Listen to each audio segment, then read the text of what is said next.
I was on a site called Black Girls Are Easy. I think they changed the name of the site, but the articles on there are very, very deep. And even as a black woman who have made the wrong decisions and men, I could relate to a lot of the articles. How do the man you're with view you? Ask yourself. How do the man you're with right now views you? Does he think you're smart? Does he find you interesting? Are you classy in his mind or just another basic broad? Does he find you interesting? Are you classy in his mind or just another basic broad he can run through or has ran through? Ask yourself those questions. Take a moment to think about the last dude you were seriously involved with. What did he like most about you? If your answer is my smile or the way I wrote it, you have a serious problem.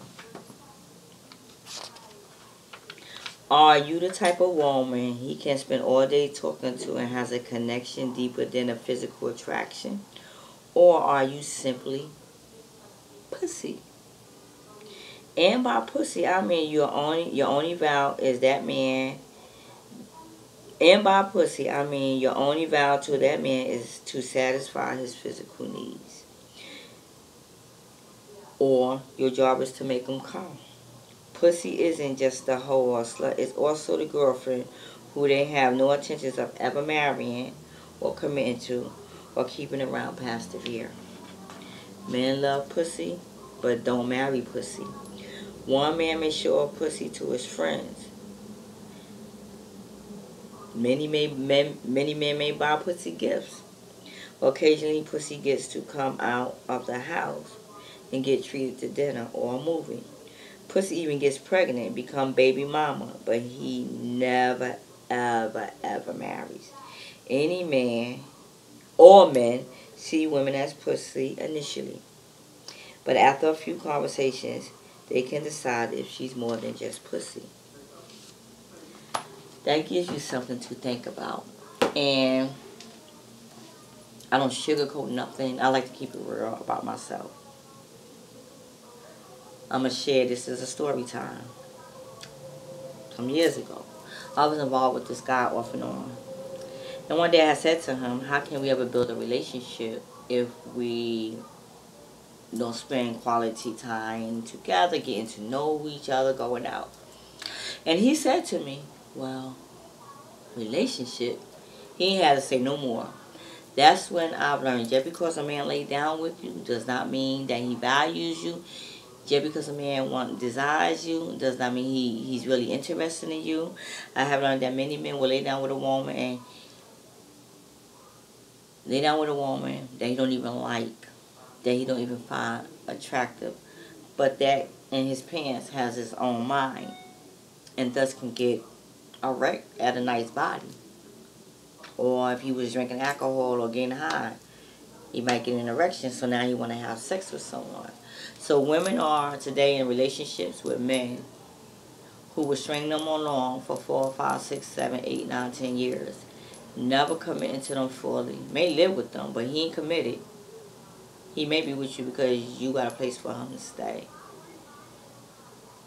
And she would be with him, and she'll think because he takes her out, because he spends the night at her house, that he keeps coming back. He keeps coming back because he knows you a fool, and he knows that he could do whatever he wants to, and because you don't love yourself, you ain't going to do nothing about it. So that was the lesson I've learned, that just because a man lay down with you don't mean y'all in a relationship. He can be screwing you for 6 months. That do not make you his girlfriend, his lady, his fiance, or his future wife. Unless he states that y'all are monogamous, unless he calls the shots, and then show that by action, y'all not in a relationship. You just someone he can lay down with and get his rocks with. Yeah. So that was, I've learned that many years ago about a man. Just because a man, and this article proves it because it's specifically say all men see is pussy until after he gets to know the person. After he gets to know the woman, he'll decide whether she's going to be much more or he's going to keep her at less. Think about it. Ask yourself. Go ask him. why is he sleeping with you? I asked, I have a boyfriend. Yes, I got a boyfriend. And I asked him that question, and he was like, his response was to build and to learn. Because you know when you get in relationships with someone, they are there to teach you lessons just like you are there to learn lessons. Think about it. Think about it. There's so much out in the world that we don't know because we don't research and we follow everything that was passed down to us. Just because that man come over to your house every night, or maybe take you out, or even introduce you to his family members, does not mean you're the one. There are men who've been with a woman 10 years because she allowed it. And when he found the right one, he up and left and married the other woman. Ask yourself, how come he never married you? But he was there because you allowed him to use you as a placeholder. You gotta think about it. Relationships are deep. Relationships are deep. Relationships are very, very deep. And I've learned so much about myself.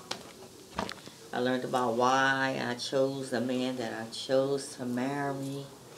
It is so deep, and now that I'm in a relationship with a guy, check this out. When I first met him, I wasn't looking for anything. I was like, okay, he's nice looking.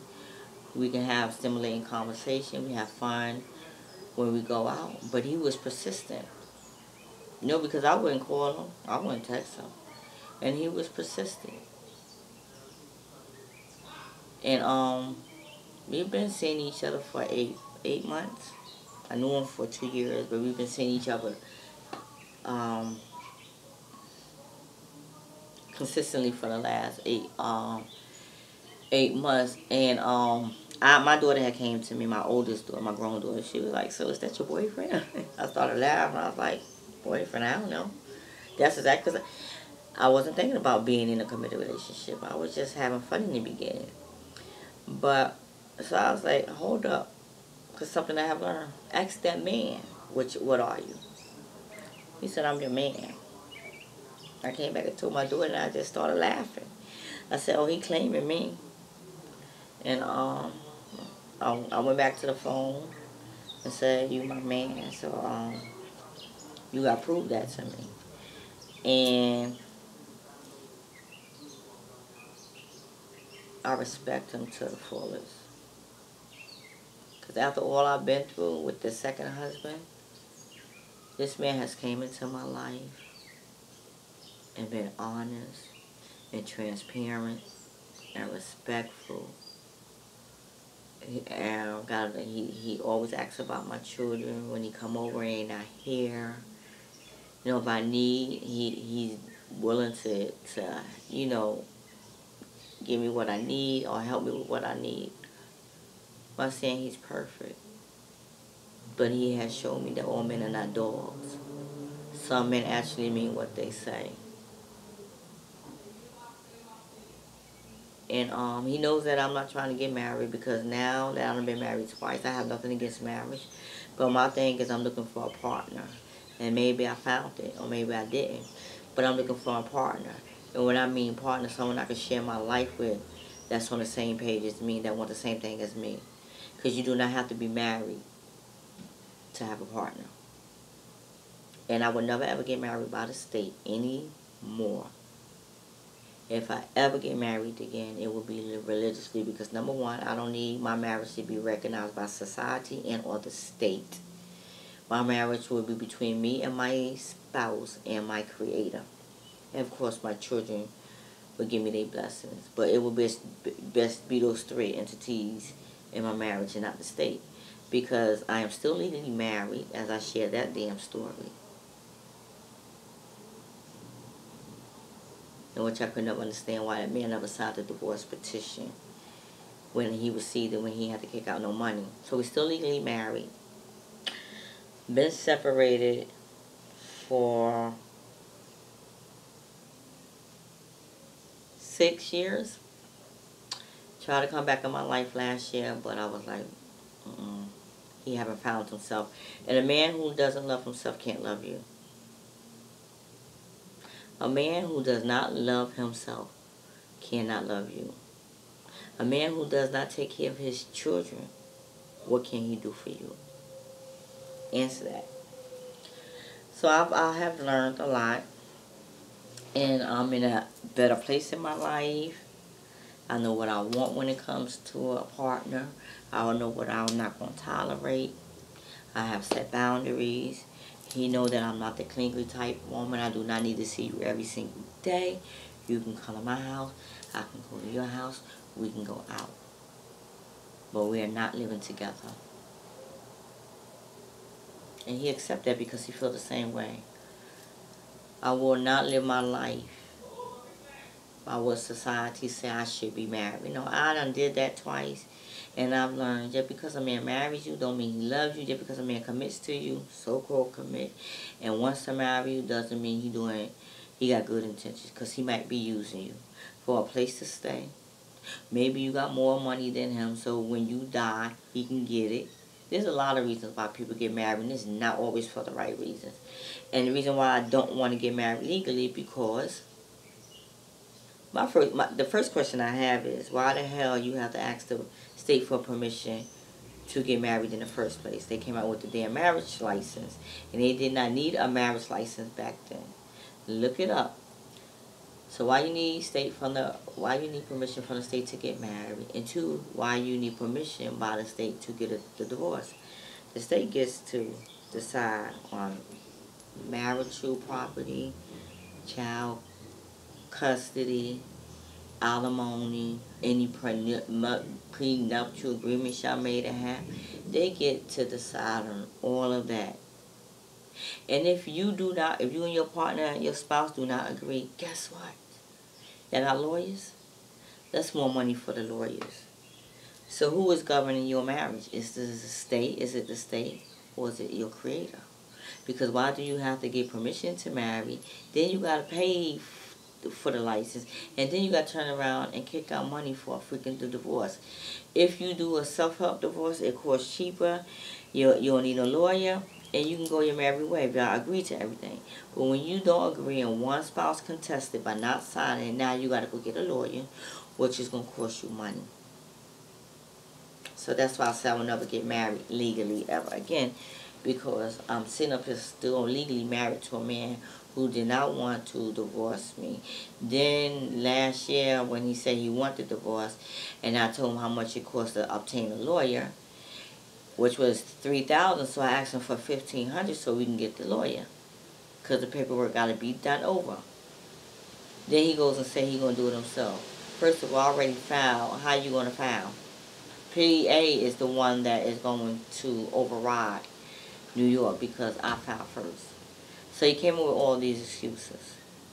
So yes, I'm still legally married. Hopefully one day he'll sign the paper when I decide to have it redone, because it's actually sitting in Philadelphia's court, and we need the rest of the documents to be submitted. But when I went to go see a lawyer, she said my whole marriage petition have to be done over because things was included in there that should not be included. So now I have to get legal advice, which is going to cost money. So this is the reason why I was like, fuck the state. The state control all of that. So I don't want the state telling me that my daughter got to go see him because my daughter doesn't trust him. My daughter doesn't even want to be around him.